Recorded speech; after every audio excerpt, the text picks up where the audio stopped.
Cuando vimos movimientos colectivos en la unidad 2, habíamos visto que estos se producían en una ladera y que tenían como condición la existencia de dos niveles, un nivel superior y un nivel inferior unido por una superficie inclinada. Esa inclinación puede tener una pendiente muy baja o puede tratarse de un desnivel con pendientes pronunciadas.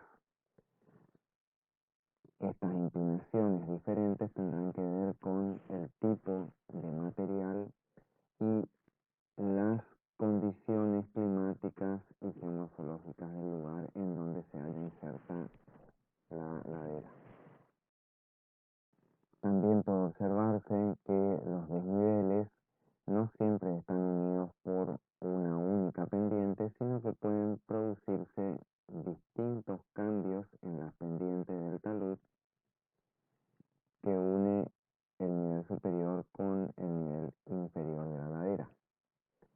Estos distintos cambios siguen siempre la lógica de tener las mayores pendientes cerca de la cabeza o la coronación del talud, y a medida que nos acercamos al pie del talud, las pendientes se hacen más suaves.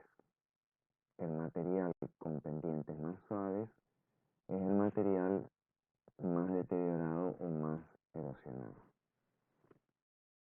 Es importante también reconocer las distintas formas que adoptan estos fallos o desplazamientos de materiales que tienen formas semicirculares,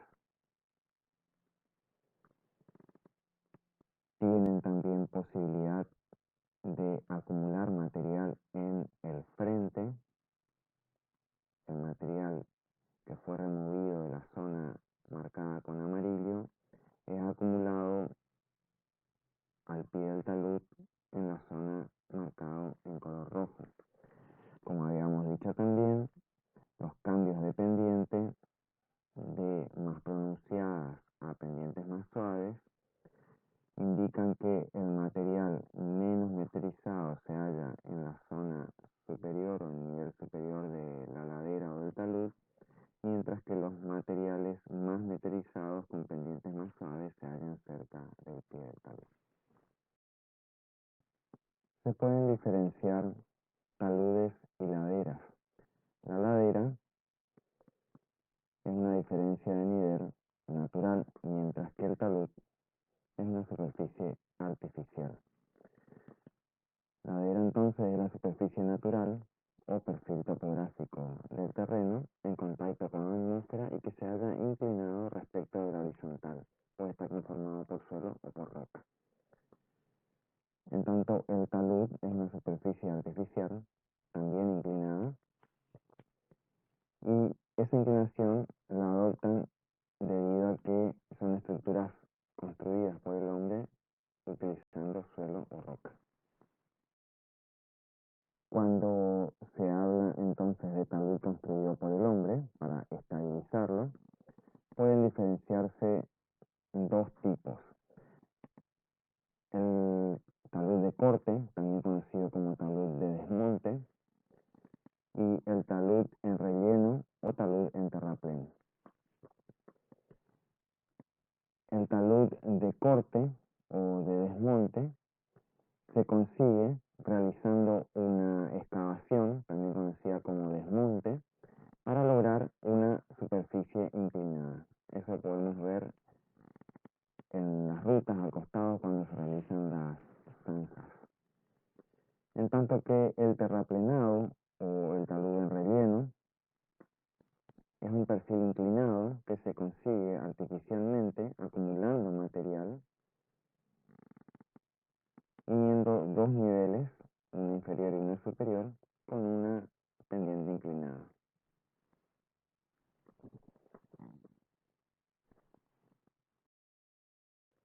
Veamos ahora la nomenclatura del talud o de la ladera natural. Cuando hablamos de ladera natural, La parte superior o el nivel superior se conoce como escarpe superior y el nivel inferior es conocido como pie de la ladera, en tanto que se denomina ladera a la superficie inclinada que une los niveles superior e inferior. En cambio, en un talud artificial hablamos de el nivel superior, que es conocido como cabeza o coronación del talud, y el nivel inferior se conoce con el nombre de pie del talud, en tanto que la superficie inclinada que une ambos niveles es conocido como talud. Vimos la unidad 2, el tema de movimientos colectivos. Decíamos que era condición necesaria para que los movimientos ocurrieran que existieran un desnivel entre la parte superior de la ladera y la parte inferior de la misma. Desde la ingeniería estudiamos la inestabilidad de los taludes y nos interesa saber cuáles son los factores que condicionan dicha inestabilidad. Los factores condicionantes hacen referencia a las condiciones físicas originales de la ladera natural o del talud artificial que va a ser construido. Estos factores son las causas que definen y condicionan cuán susceptible puede ser una ladera o un talud a sufrir movimiento. Podemos decir que existen factores condicionantes intrínsecos del material, o sea, propios del material o ligados a las características del material, sea roca o suelo, y existen causas o factores condicionantes extrínsecos, o sea, causas que no están directamente relacionadas con el material. Entre los factores condicionantes intrínsecos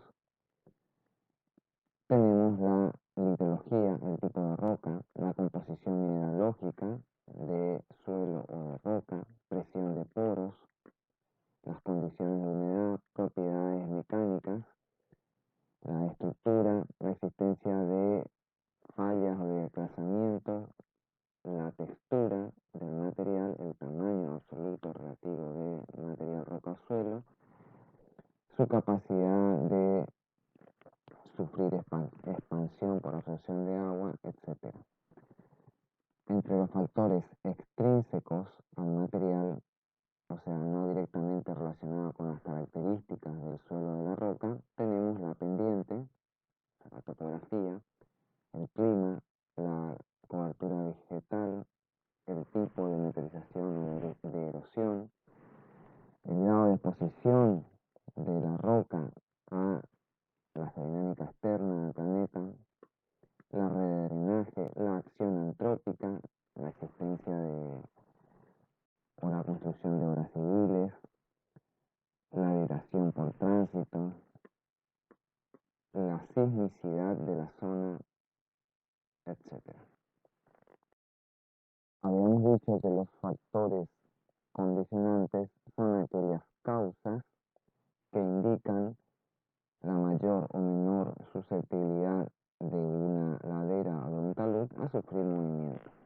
Cuando hablamos de factores desencadenantes, hacemos referencia a las causas que activan o movilizan la ladera o el talud y provocan el movimiento y por lo tanto la pérdida de estabilidad.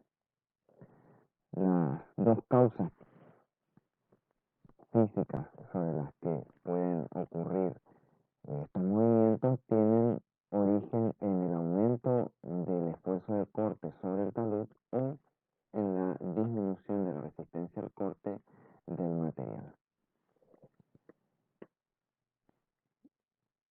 Causas que pueden aumentar el esfuerzo de corte son las fluctuaciones del nivel freático por causas naturales o artificiales, como aumento o disminución de precipitaciones, la aplicación de cargas, sean estas estáticas o dinámicas, sean de origen natural, como el agua, la nieve, los terremotos, o de origen artificial, como la construcción de obras civiles, vibraciones por tránsito, explosiones, etc.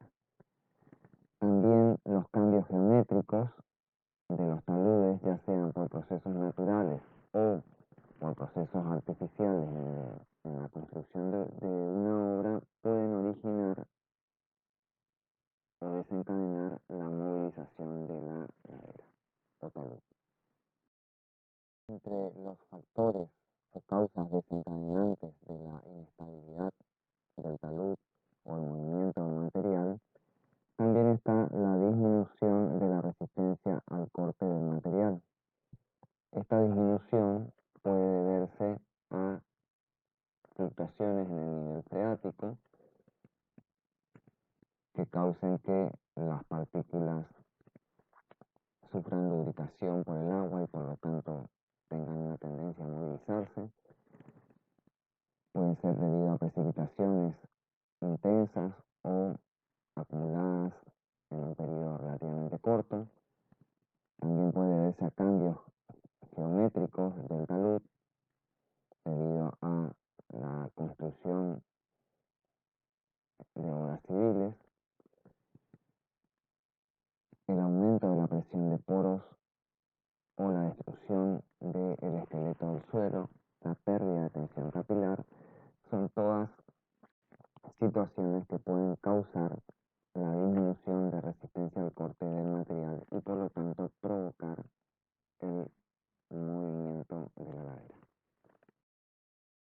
En síntesis, para estudiar la estabilidad del talud se deben hacer estudios geotécnicos que necesariamente implican estudiar las condiciones originales y las condiciones que causan el deterioro del material, las causas intrínsecas e extrínsecas, las que están relacionadas con las características del material y las que no lo están y que pueden ir causando el deterioro del material y por lo tanto el aumento de la posibilidad de movimiento, las condiciones de activación del movimiento. Estos son los factores desencadenantes del movimiento, cuáles pueden ser las causas que hagan que ocurra desplazamiento del material del talud. Y por último, establecer las condiciones de falla, es decir, aquellas condiciones físicas para las cuales en ingeniería se establecen distintas metodologías a seguir.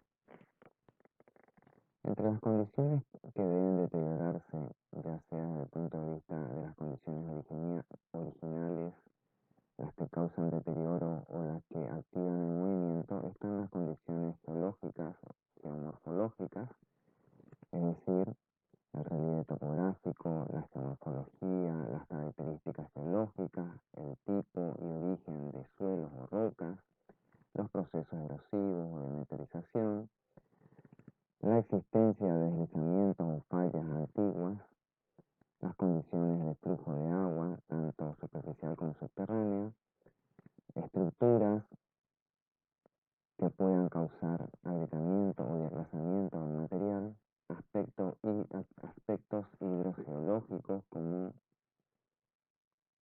presión de poro, nivel freático y procesos tectónicos y sísmicos. También aquellas causas extrínsecas, o sea que no necesariamente tienen que ver con las características del material, como las condiciones climáticas, la cobertura vegetal y por supuesto la acción antrópica que puede realizar modificaciones en la geometría, modificaciones en el uso del suelo, deforestación, vibraciones, todas causales de deterioro y por lo tanto de activación del movimiento colectivo. Cuando hablamos de acciones que se pueden tomar, los métodos pueden ser preventivos o correctivos, con el fin de evitar el movimiento de los taludes o laderas, y pueden seguir normalmente 3 líneas de acción. En primer lugar, evitar la zona de falla, o sea, introducir modificaciones en la traza de la obra para evitar los lugares en donde se puedan producir deslizamientos. Otra línea de acción implica reducir los esfuerzos cortantes que motorizan el movimiento, es decir, eliminar cargas estáticas o dinámicas que provoquen el movimiento, el deslizamiento.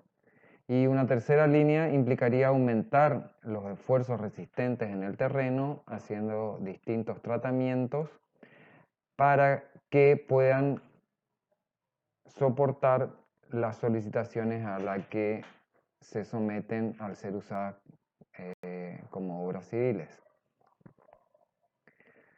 Dentro de los sistemas de estabilización de taludes,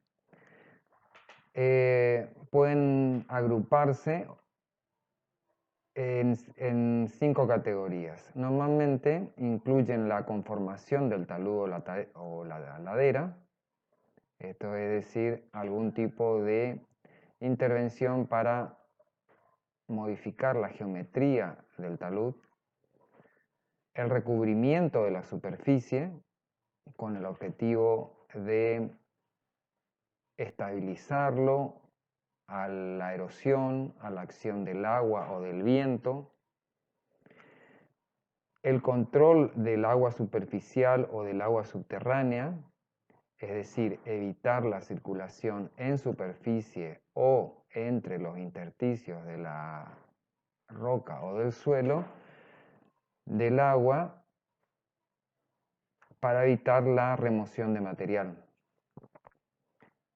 La construcción de estructuras de contención, o sea, lograr un estabilizado colocando una estructura o materiales de mayor calidad que soporten los esfuerzos o las solicitaciones a las que se ve sometido el talud.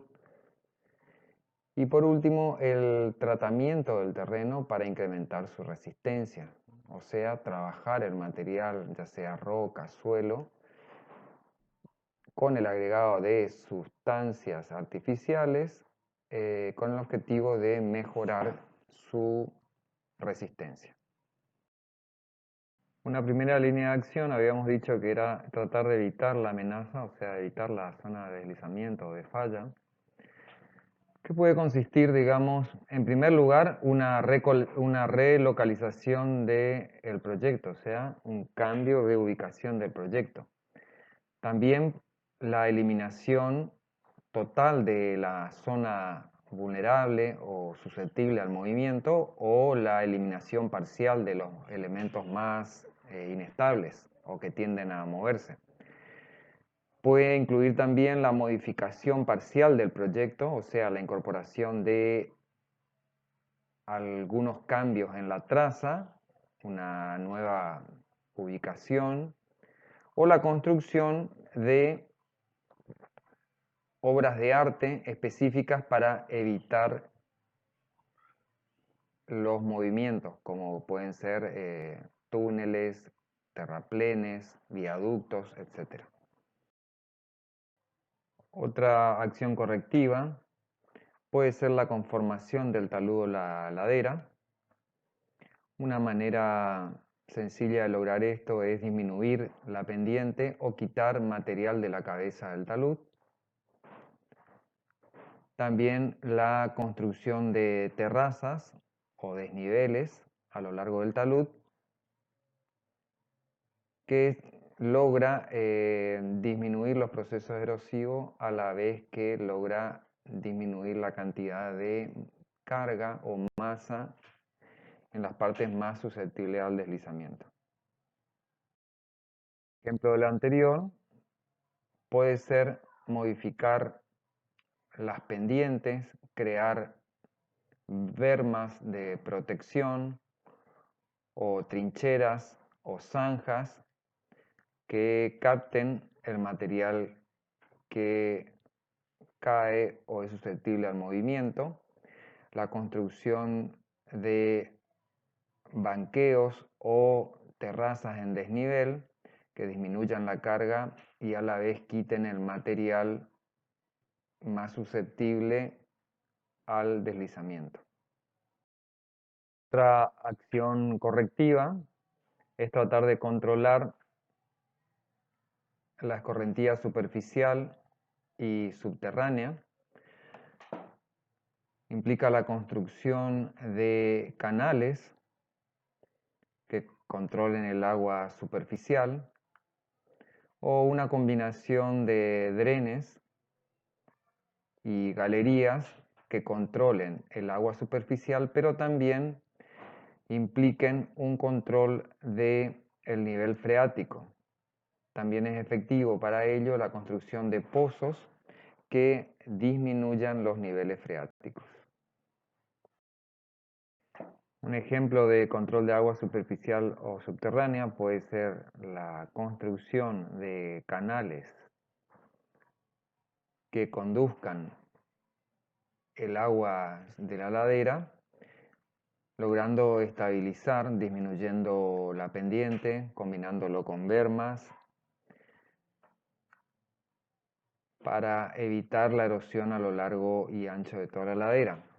Esto también se puede combinar con cambios de pendiente, construcción de bermas y construcción de drenes, zanjas o pozos para controlar el nivel freático y mantenerlo lejos de las zonas cercanas a la superficie. Esto tiene por objetivo disminuir la erosión superficial, pero también evitar que los niveles freáticos elevados creen tensiones nuevas o presiones de poro elevadas o actúen como lubricante del material, haciéndolo más susceptible al deslizamiento.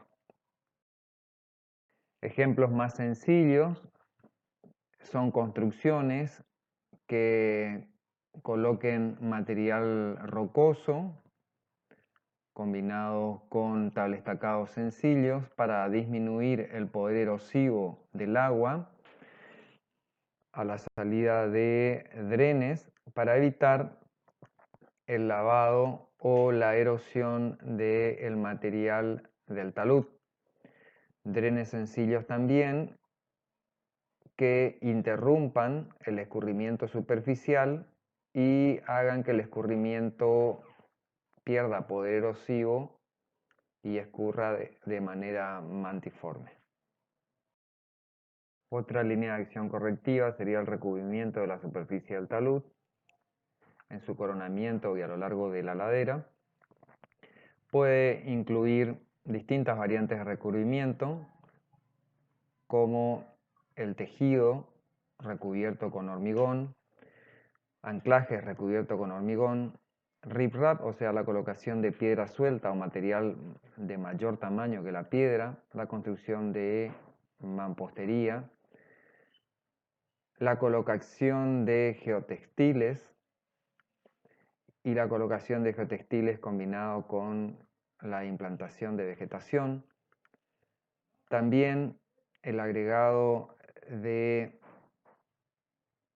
suelo cemento o suelo cal cemento para impermeabilizarlo, el sellado de juntas, grietas y discontinuidades con material artificial de mejor calidad y la cobertura vegetal que puede combinarse con cualquiera de los métodos correctivos anteriores.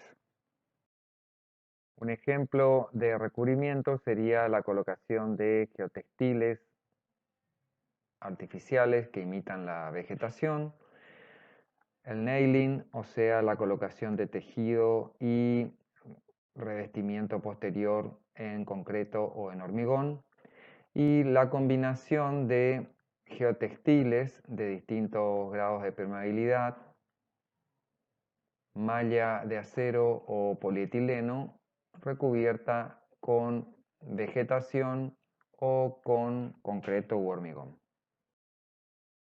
En la imagen se ven una acción correctiva de revestimiento de una ladera con una pendiente muy inclinada, utilizando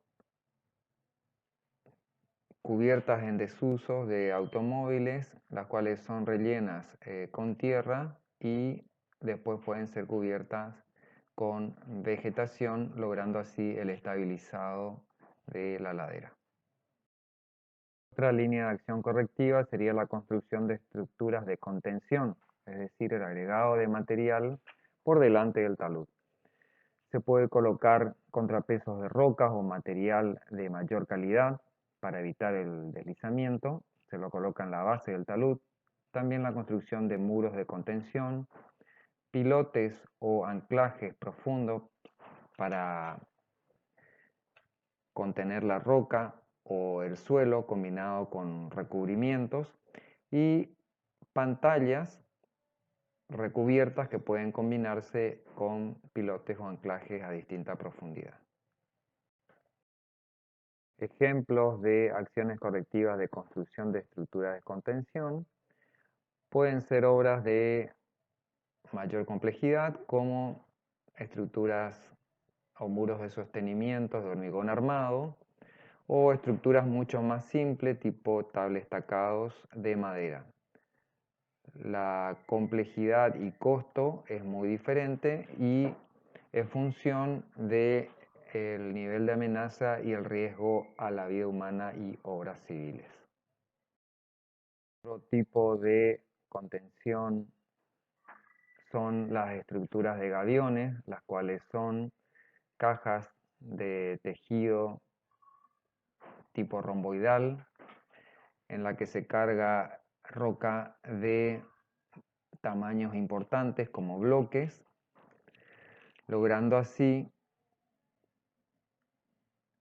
un sistema de estabilizado que puede unir desniveles importantes, permitiendo el paso del agua a través de la roca. Otra posibilidad es la colocación de material de mayor tamaño por delante de la contención para estabilizarlo. Otro ejemplo es combinar los gaviones con recubrimientos de zanjas, materiales de gran tamaño para estabilizar un material de menor calidad como puede ser suelo. Y por último, combinar anclajes de distintos niveles de profundidad en la roca recubiertos con concreto u hormigón. Otros tipos de estructuras de contención pueden ser estructuras prefabricadas, rellenas también con material rocoso. Estas estructuras prefabricadas pueden ser rápidamente construidas y al tener drenes de rocas permiten la salida del agua sin que se provoque movimientos. También estructuras ancladas con redes o mallas de acero de alta resistencia para evitar la caída del material sobre la obra civil.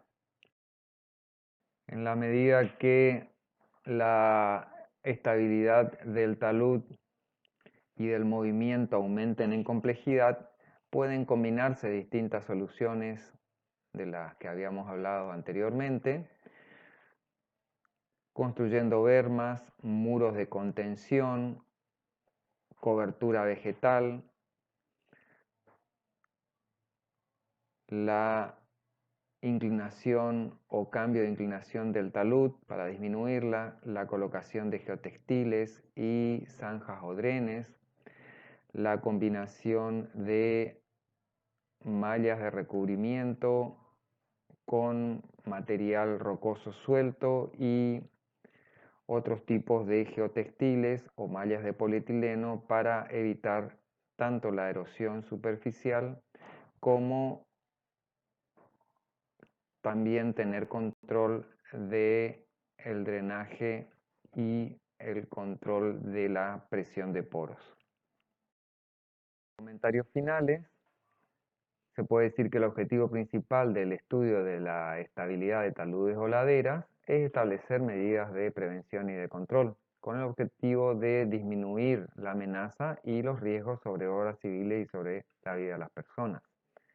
La metodología de análisis de la problemática de inestabilidad abarca en primer lugar el estudio de la estabilidad del talud, es decir, de todas aquellas condiciones que provocan el movimiento, como habíamos visto al principio de estas filminas, la definición del nivel de amenaza y de riesgo a la vida de las personas, esto es, función de la complejidad de la obra y de los daños que puede causar a las personas, el estudio del mecanismo de falla y de deslizamiento, o sea, ver de qué manera o qué causan el movimiento y también cuáles son los factores con los que se logra el equilibrio de dicho movimiento.